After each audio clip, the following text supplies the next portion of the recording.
प्रसार भारती अभिलेखागार की प्रस्तुति सदाबहार सुनहरे दौर का अनमोल खजाना। जज्बा जज्बा जज्बा, ये जज्बा जिनके सीने में वो मंजिल ढूंढ लाते हैं। ये तूफान जब मचलता है किनारे टूट जाते हैं। जज्बा जज्बा जज्बा,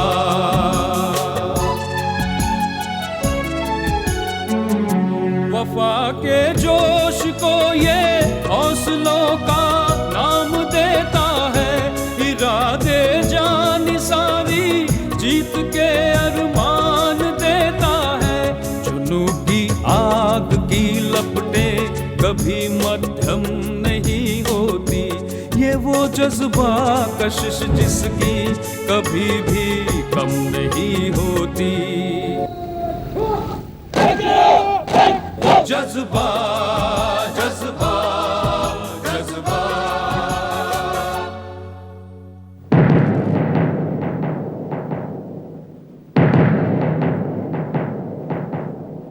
मिस्टर रवि। जी सर। मैं देर से आया हूं या आप पहले आ गए हैं? एक्चुअली सर आज हम दोनों लोग टाइम से। सर मैं आपसे आर्मी के बारे में कुछ बातें पूछना चाहता था।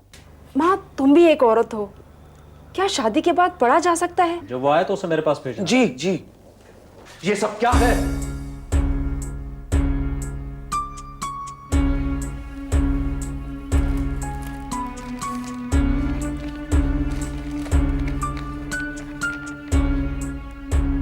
तो जनाब अब इतने बड़े हो गए कि जिंदगी के अहम फैसले खुद करने लगे। ऐसा मैंने क्या कर दिया जो आप इतना डांट रहे हैं मुझे? अरे भाई मुझे भी कोई बताएगा कि आखिर माजरा है क्या?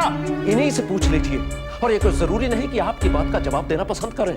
दद्दू, मैंने कंबाइंड डिफेंस सर्विसेज का एग्जाम दिया था। हाँ, अब आप ही बताइए कि मैंने ऐसी कौन सी गलती कर दी जिसके लिए इतनी जिरा बहस की जा रही है? देख रहे हैं आप अपने बाप की बात का जवाब ये किस बदतमीजी से दे रहा है। अरे एक मिनट देखो बेटा, जिरह बहस करना तो तुम्हारे पापा का पेशा है, लेकिन एक बात जो तुम्हें याद रखनी है वो ये कि ये तुम्हारे बाप है।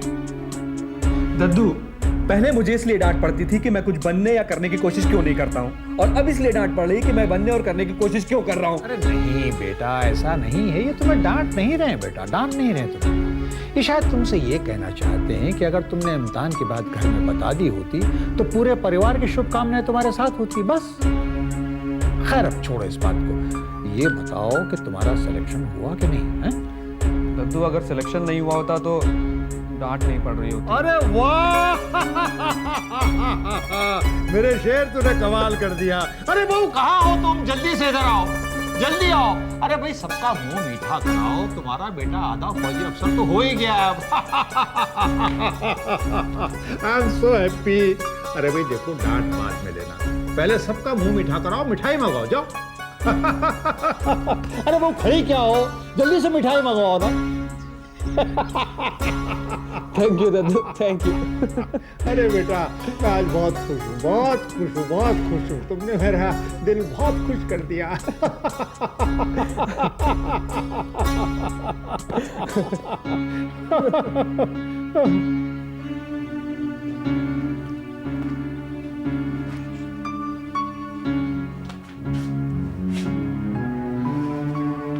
मुझे मालूम है तुम यहां क्यों आई हो।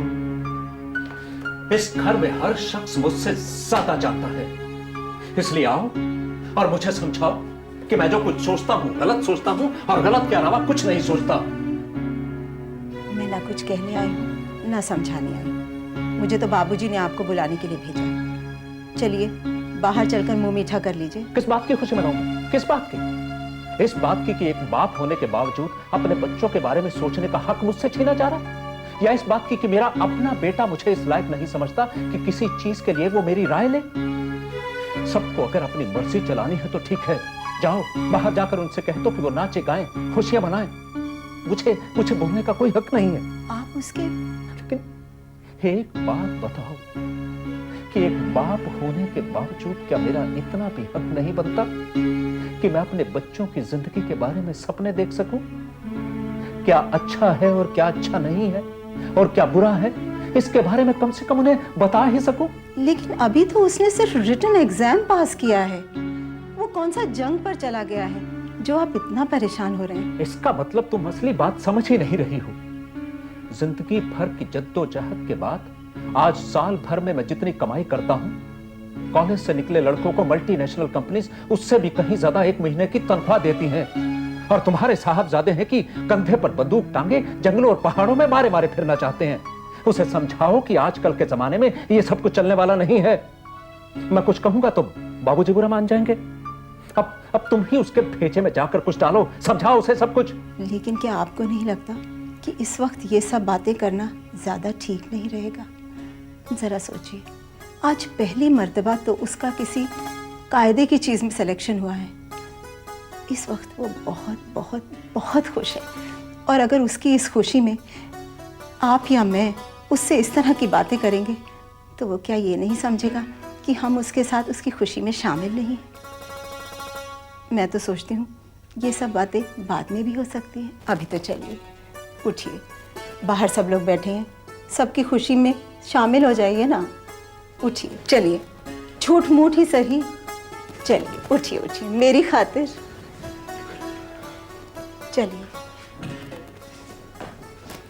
क्या बात है बेटी, बड़ी जल्दी आ गई? दद्दू, वो तो मैं बस नमिता को उसके घर छोड़ने गई थी ना। अच्छा इसलिए। अच्छा। बेटा बहुत देर से पड़े हैं यहाँ पे, मैंने दद्दू, हाँ। ये क्या मतलब? अरे बेटा अब तो खाने दे, अब तो तेरे पापा का मूड भी ठीक हो गया। अरे भाई सब खाओ ना मिठाई, इसमें क्या रखा, कहाँ तक पड़ी रहेगी। चलो हाँ हाँ, बट तुम हाथ नहीं लगाओगे बेटा। रवि, अपने पापा को अपने हाथ से मिठाई खिलाओ। जी ये भी ना बात, ये जीते रहो जीते रहो। भैया, ये क्या बात है? आपने पापा को तो अपने हाथ से मिठाई खिलाई और मामा को नहीं खिलाई। देखो मामा को कितना बुरा लगा है। रवि बेटा मम्मी को भी खिलाओ। हाँ ये भी ना बात, ये हाँ।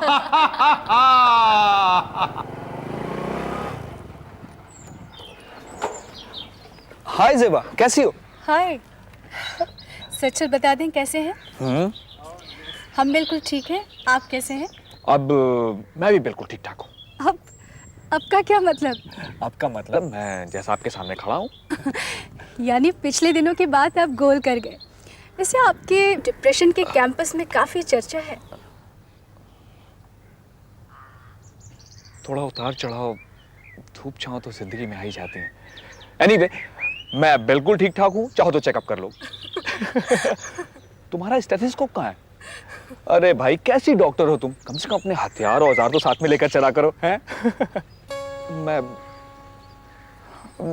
मैं चलता हूँ, मैं बाद में मिलूंगा, थोड़ा काम आ गया जरूरी। Okay bye.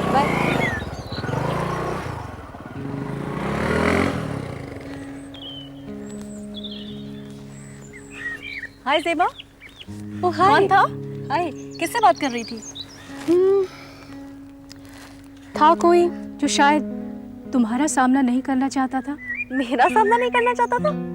ऐसा कौन हो सकता है? सोचो सोचो सोचो, कौन है जो तुमसे किसी बात पर नाराज है? मुझे लगता है तुम सब कुछ जानते हुए भी न जानने की एक्टिंग कर रही हो। ज़ेबा, मुझे तुमसे ऐसे इल्जाम की उम्मीद नहीं थी। देखो ज्योति, बुरा मत मानना, मैं तुमसे पहले भी इस बारे में बात करना चाहती थी, लेकिन हमेशा हमारे आसपास कोई ना कोई होता था और सबके सामने इस तरह की बातें नहीं की जा सकती। लेकिन आज मुझे कह लेने दो, और जो मैं कहने जा रही हूँ उसे ध्यान से सुनो। अच्छा ये बताओ, ये रवि का क्या मामला है? रवि का क्या मामला है ये मुझे कैसे मालूम? ये तो सभी जानते हैं कि कुछ दिनों से वो उखड़ा उखड़ा सा है, पर असली बात क्या है ये तो वो ही जानता होगा। सोचो, हाँ हाँ सोचो, इसकी वजह क्या हो सकती है? तुम्हारे कहने का मतलब है कि वजह मैं हूँ? ज्योति, ये बात तुम्हें बहुत पहले समझ लेनी चाहिए थी। कोई अजनबी भी तुम दोनों को पहली बार देखकर यकीन के साथ कह सकता है कि वो तुमसे मोहब्बत करता है, एंड आई एम श्योर कि इतनी करीबी दोस्ती होने के बावजूद तुमने शायद प्रशांत के बारे में उससे कुछ नहीं कहा है। ज्योति सोचो, तुम ही सोचो, कोई लड़का जो तुम्हें टूट कर चाहता है, उस दिन पार्टी में प्रशांत के साथ तुम्हें हंसते बोलते देखकर उस पर क्या बीती होगी, क्या रिएक्शन होगा उसका।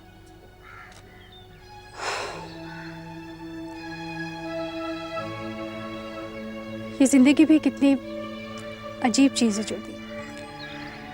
अभी कुछ दिन पहले तक तुम ही थी जो इस तरह की बातों में, इन राहों पर किसी छोटी बच्ची की तरह मेरी उंगली पकड़कर मुझे चलना सिखाती थी। आज तुम हालात कैसे बोर्ड पर आ गई हो। कम से कम तुम जैसी लड़की को तो वहाँ नहीं होना चाहिए। बोलो, तुम भी तो कुछ कहो ना। ये सब क्या हो रहा है और ये सब क्यों हुआ? ज़ेबा, मैं कुछ समझ नहीं पा रही हूँ।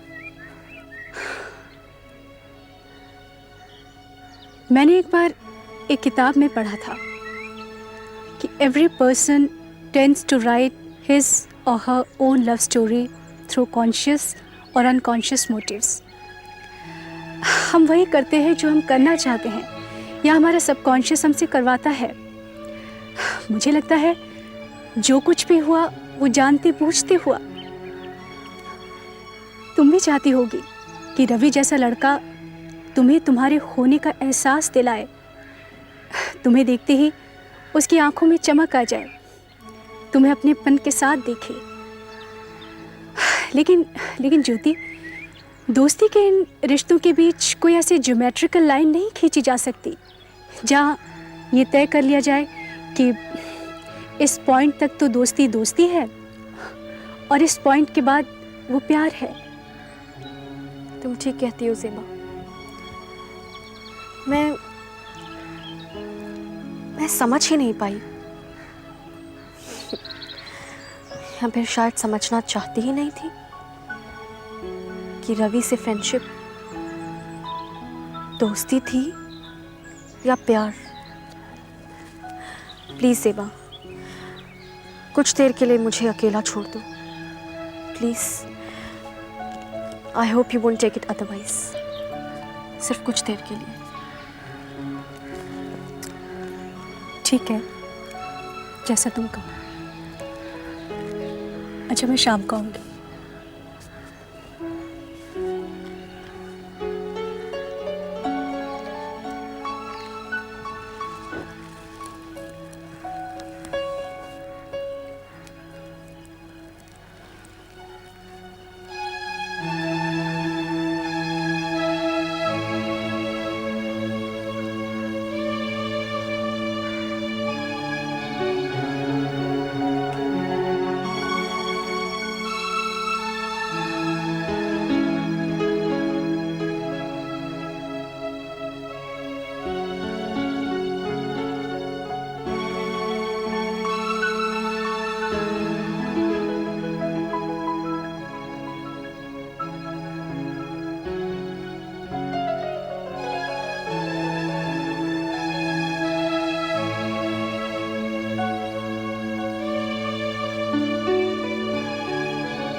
हेलो, हाँ रवि, मैं ज्योति बोल रही हूँ। रवि, एक्चुअली मैं तुमसे अभी मिलना चाहती हूँ। कुछ ज़रूरी बात करनी है, थोड़ी देर के लिए बस। क्यों? कुछ देर के लिए तो रुक सकते हो Ravi. Come on Ravi, try to understand. देखो रवि, मैं कुछ नहीं जानती, मुझे तुमसे मिलना है और मैं इसी वक्त तुम्हारे घर आ रही हूँ, बस। अच्छा दीदी, एक बात बताइए, आप गायब कहाँ थे इतने दिन? हाँ, यही सवाल इससे एक बार फिर पूछ मेरी तरफ से। आंटी, वो एक्चुअली हम लोग के एग्जाम्स आ रहे हैं ना, अब कितने भी बुरे स्टूडेंट सही पर थोड़ी बहुत पढ़ाई तो करनी पड़ती है ना। अच्छा, तो इसका मतलब है इस बार आपका टॉप करने का इरादा है? हाँ। अरे भाई, उस बेचारी को अगर इसी तरह सताती रही तो अगली बार तो आरे से रही हो बेचारी, हैं? क्या? मालिक, आपका फोन आवा है। अच्छा, तुम लोग बैठो, हैं, मैं चलता। इसका मतलब है आज हमें तुम्हारी खूब खातिर करनी चाहिए। बोलो क्या खाओ? आंटी, आप जो भी खिलाएंगी मैं खाऊंगी, पर पहले मुझे ज़रा रवि से मिलना है, ज़रूरी काम है। मैं क्या उससे मिल लूँ जाके? हाँ बेटा, जाओ मिल लो। ठीक है, तो अपने कमरे में ही होगा। हाँ। अब लेकिन रवि भैया तो अभी थोड़ी देर पहले ही कहीं बाहर गए हैं। पर अभी तो मैंने उससे फ़ोन पे बात की है। वो बस आपके आने से 1 मिनट पहले ही शायद।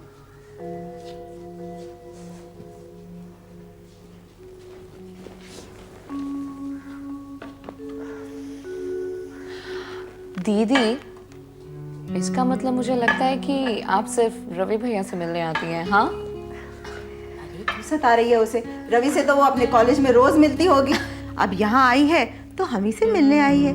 क्यों? एक्चुअली आंटी, आज तो मुझे रवि से ही कुछ काम था, पर फिर मैंने सोचा आप लोगों से भी मिल लूंगी। बेटा, तुम्हें तो पता है फौज में भर्ती होने के लिए कितनी मेहनत करनी पड़ती है, और जब से उसने वो रिटन एग्जाम क्लियर किया है ना, उसे तो दिन रात का होश ही नहीं है। और अब उसके जाने में दिन ही कितने रह गए। कहाँ जाना है रवि को? अरे वो क्या कहते हैं उसे, वो माँ, SSB। हाँ, क्या रवि क्या SSB के लिए जा रहा है? क्यों, उसने बताया नहीं तुम्हें? नहीं तो। इसका मतलब है माँ, भैया इनको ये बात नहीं बताना चाहते थे। मैं समझ गई, लगता है भैया इन्हें सरप्राइज देना चाहते थे और हमने इन्हें बताकर सब गड़बड़ कर दी ना। अच्छा आंटी, मैं अभी चलती हूँ। मुझे एक ज़रूरी काम याद आ गया। वैसे रवि जब आए आप प्लीज़ उसे कहिएगा मुझसे बात कर ले, मुझे बहुत ज़रूरी काम था। हाँ बेटा, मैं कह दूँगी। कुछ ठंडा तो लेती जाओ। नहीं आंटी, फिर कभी मैं आपसे बात नहीं मिलूंगी। Thank you.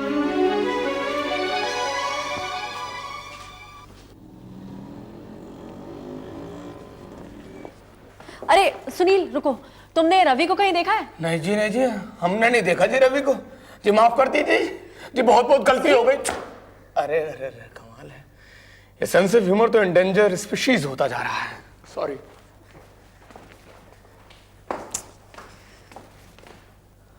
किसे लड़कर आ रही है? अरे कुछ नहीं ज़ेबा, ऐसे ही। अच्छा तुम मुझे ये बताओ, तुमने रवि को कहीं देखा है? हाँ, किधर? उसे तो हमने लाइब्रेरी में देखा था। कहाँ? चलो हम तुम्हारे साथ चलते हाँ हैं। प्लीज़। अरे हाँ, याद आया। उस दिन जब हम होटल में दानिश के साथ थे तो तुमने कहा था कि तुम कबाब में हड्डी नहीं बनना चाहती, तो हम तुम्हारे वो अल्फाज तुम्हें वापस करते हैं, क्योंकि हमें भी कबाब में हड्डी बनने का कोई शौक नहीं है। बाय।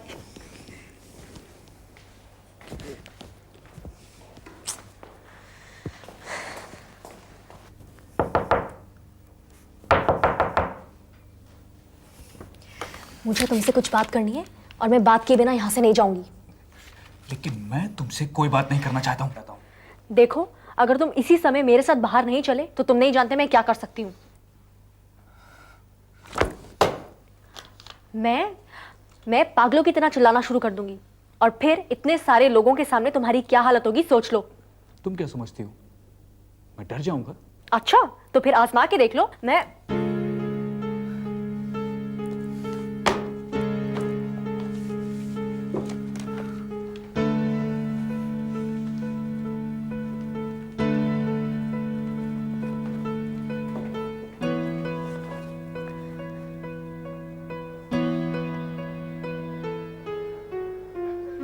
चलो मेरे साथ, मुझे तुमसे बहुत जरूरी बात करनी है। लेकिन मुझे तुमसे कोई बात नहीं करनी है। ये तुम मेरी बात सुनने के बाद डिसाइड करोगे कि आगे बात करना चाहते हो या नहीं। मैंने कहा ना, मुझे तुमसे कोई बात नहीं करनी है। रवि, क्या हो गया तुम्हें? अब जो भी मैं कहने जा रही हूँ वो तुम ध्यान से सुनना। लाइब्रेरी की बात दूसरी थी, यहाँ तुम्हारी धांधली नहीं चलने वाली। रुको, यहीं रुको।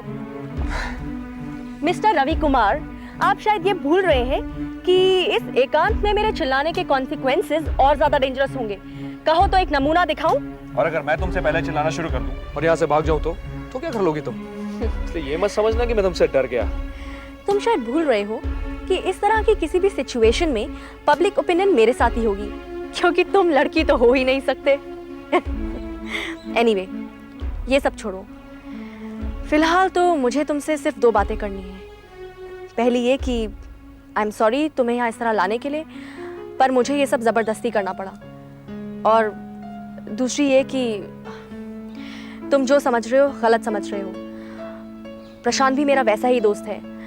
मैं ये नहीं कहूँगी कि तुम अपने रिएक्शन में जस्टिफाइड नहीं थे, पर तुम्हें शायद रियल सिचुएशन के बारे में कुछ मालूम ही नहीं था। एक्चुअली प्रशांत और मैं बचपन के दोस्त हैं। अंबाला कैंट में, उसके बाद बैंगलोर में, और फिर यहाँ आने से पहले गुवाहाटी में हमारी फैमिलीज एक ही स्टेशन पर थी।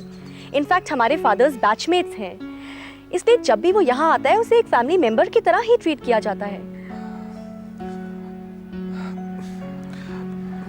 मैं कुछ ज्यादा ही इमोशनल हूँ, मुझे ऐसा नहीं होना चाहिए, but I can't help it, it's the way I am. Anyway, गलती तो मेरी भी है। मैं जैसी हूँ दूसरों को भी वैसा ही समझ लेती हूँ। मेरे लिए फ्रेंड्स सिर्फ फ्रेंड्स हैं, और मैं ये भूल जाती हूँ कि आस्था एक लड़की है और सुनील एक लड़का। पर अब मुझे समझ आने लगा है कि जिस एज ग्रुप में हम हैं वहाँ पर लड़के और लड़कियों के बिहेवियर पैटर्न में काफ़ी डिफरेंस होता है। मेरी समझ में नहीं आ रहा कि मैं तुमसे क्या कहूँ, इसलिए to cut the long story short, मुझे तुमसे कहना चाहिए I am really very sorry. मैंने इतनी सी बात का इतना बड़ा अफसाना बना डाला। इट्स ओके, मैं तुम्हारी फीलिंग समझ सकती हूँ। बाय द वे, कांग्रेट्स, तुमने डिफेंस सर्विस एग्जामिनेशंस क्वालिफाई कर लिया ना, इसलिए अब और ज़्यादा टाइम वेस्ट नहीं करना चाहिए और चल के एसएसबी की तैयारी करनी चाहिए। yes, तो चले?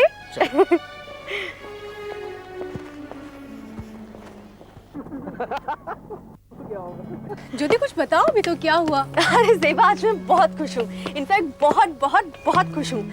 मेरे सर पर से इतना बड़ा बोझ हट गया। बस ये समझो कि सब कुछ ठीक हो गया। अब रवि एसएसबी एग्जाम के लिए जाएगा और आई एम श्योर क्वालिफाई भी करेगा। It was such a huge pressure. In fact मैं तो ये सोच सोच कर परेशान हो रही थी कि कुछ उल्टा सीधा हो गया तो रिस्पॉन्सिबल मुझे माना जाएगा। तुमने अपनी बात अगर कह ली हो तो मैं कुछ पूछूं? अच्छा ये बताओ, तुम रवि से कह कर क्या आई हो? अरे ज़ेबा, इतनी ढेर सारी बातें हैं, अब क्या क्या बताऊं? मैं सिर्फ ये जानना चाहती हूँ ज्योति कि तुमने कहीं उससे कोई झूठ तो नहीं बोला? झूठ? झूठ क्यों बोलूंगी मैं ज़ेबा? और सच बात भी तो ये है कि फिलहाल तो प्रशांत मेरा दोस्त ही है। कौन सी मेरी उसके साथ शादी हो गई है। ज्योति, तुम्हारा दिल क्या किसी तस्वीर का फ्रेम है जिसमें जब चाह एक तस्वीर हटाकर दूसरी लगा ली? तुम क्या कहना चाह रही हो ज़ेबा? हाँ, मैं जो कुछ कहना चाह रही हूँ तुम अच्छी तरह से जानती हो, और अगर इस बारे में तुम साफ साफ नहीं कहना चाहती तो हमें इस बारे में बात नहीं करनी चाहिए। ज़ेबा, मैंने ऐसा क्या कह दिया हाँ जो तुम नाराज हो रही हो? मैं सिर्फ तुमसे ये पूछ रही हूँ कि तुम रवि से क्या कहकर आई हो, और तुम हो कि इस सवाल को अवॉइड किए जा रही हो। मैंने बताया तो तुमसे ज़ेबा, मैंने उसे सिर्फ यही कहा कि वो भी मेरा वैसा ही दोस्त है जैसे प्रशांत। मैं जानती थी तुम ऐसा ही कोई ब्लंडर करने वाली हो। ब्लंडर? ज़ेबा, ये ब्लंडर नहीं, मेरा प्रैग्मेटिज्म है। जरा सोचो, इस वक्त उसे सच की नहीं बल्कि एसएसबी में सिलेक्शन की जरूरत है, और अगर मैं कुछ और कहती तो वो हैंगओवर के साथ एग्जाम में जाता। ज्योति, तुमने सोचा तुम्हारे इस नोबल झूठ के कॉन्सिक्वेंसेस कितने खतरनाक हो सकते हैं? माना कि तुम्हारी बर्थडे पार्टी में उस दिन जो कुछ हुआ उसके लिए तुम रिस्पॉन्सिबल नहीं थी, लेकिन आज जो कुछ भी तुम कर रही हो ना, उसके लिए आने वाले दिनों में सिर्फ तुम जिम्मेदार होगी। तो मैं और क्या करती ज़ेबा? हाँ, तुम ही बताओ। देखो, अगर रवि का आर्मी में सिलेक्शन हो गया तो वो यहाँ से चला जाएगा, और इसी बीच मेरे डैड की पोस्टिंग भी कहीं और हो जाएगी, और इस दौरान जो उसका इन्फैचुएशन है वो धीरे धीरे रियलिस्टिक होता जाएगा और आहिस्ता आहिस्ता दोबारा से दोस्ती की कैटेगरी में आ जाएगा। And then in the long run everything will be perfectly alright. और ज़ेबा, अगर मैं थोड़ी देर के लिए ये मान भी लूँ कि मैं रवि के साथ धोखा कर रही हूँ तो ज़ेबा, ये एक बहुत ही केयरिंग धोखा होगा, एक बहुत खूबसूरत सा धोखा। है।